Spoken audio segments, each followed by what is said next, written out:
Welcome to Standard Chartered Money Insights, a podcast series by Standard Chartered Bank that brings you market views and insights on the go.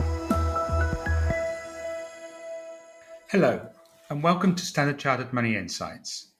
My name is Steve Price, and I'm the bank's Chief Investment Officer. Over the past week, the focus has been on the Omicron variant, another strong jobs report in the US, and China's decision to ease monetary policy. Looking forward, the focus will switch to key monetary policy decisions in the US and Europe. I'm delighted to have Abhilash Narayan, a senior investment strategist within the Chief Investment Office, to help explore these developments and what they are likely to mean to you as an investor. Before we go there, just a small advertisement. We will be releasing our 2022 Outlook, A Winding Road to Normality, on Monday the 13th of December. Please look out for our podcast series where we will explore different aspects of our outlook, including preferred asset classes, themes, and sectors, starting next week. With that out of the way, let me turn to Abhilash. So Abhilash, the Fed meeting is possibly the most important of the central bank meetings next week. Obviously, we've seen another strong employment report, and people are expecting a high inflation number. What are the implications of this for the Fed's decision in the coming days?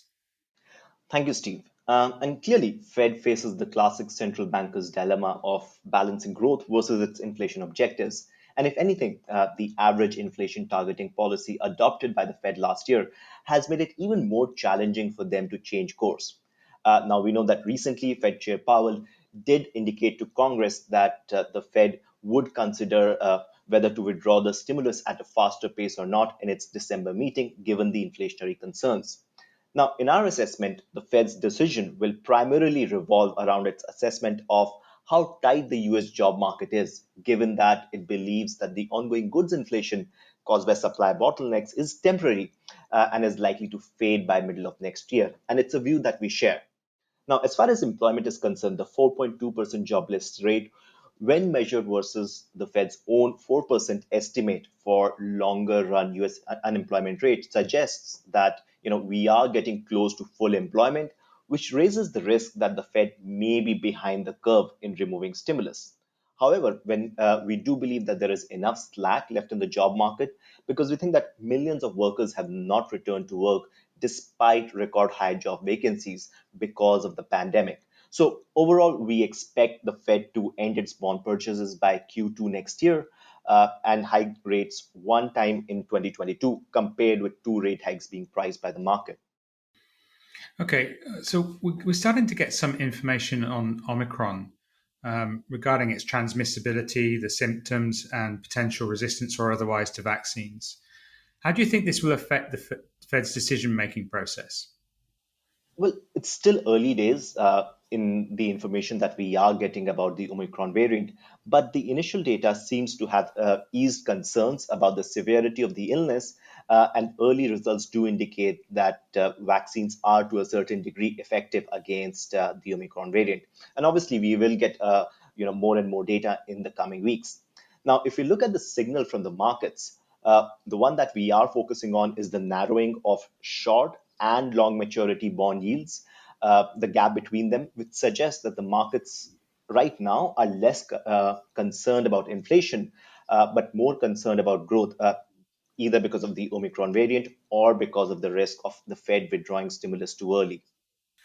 Okay, so let's move on to China. So obviously, China's central bank is in a very difficult place. They've just cut reserve requirements, obviously, injecting liquidity into the financial system there, when the Fed's talking about removing or at least reducing the pace of monetary injections. What's driving the China's decision, and what are the implications? Yes, China's or PBOC's decision to cut its reserve ratio requirement for banks second time this year is, in sharp contrast to where the Fed is, and it sends a clear message that Chinese policymakers want to stabilize growth after the expansion stalled in Q3.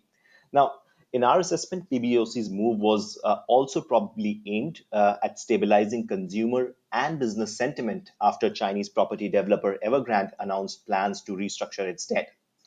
But if you look at the muted response from China's equity markets to the policy easing, it reinforces our view that it may be a little too early to broadly increase exposure into Chinese equities. we'd rather prefer to have exposure to select sectors which are likely to benefit from the current policy priorities. Okay, and finally, so outside of China, where does all this leave us as investors? Well, we believe that any equity volatility would offer a buying opportunity, especially in US and Euro area, given a positive view on corporate earnings next year and the still largely supportive monetary policies. If you look at the dollar and oil, they have bounced back from key support levels as Omicron concerns have waned, and gold has stabilized after its November pullback. Now, in the near term, we do remain bullish on the US dollar, especially if the Fed confirms its hawkish stance. But on the flip side, a dovish turn from the Fed could provide a tailwind for gold. Okay, thanks, Abhilash, for joining us today. That is all for this episode of Standard Chartered Money Insights. If you would like to read or learn more about our publications, please visit our website at sc.com under Market Insights.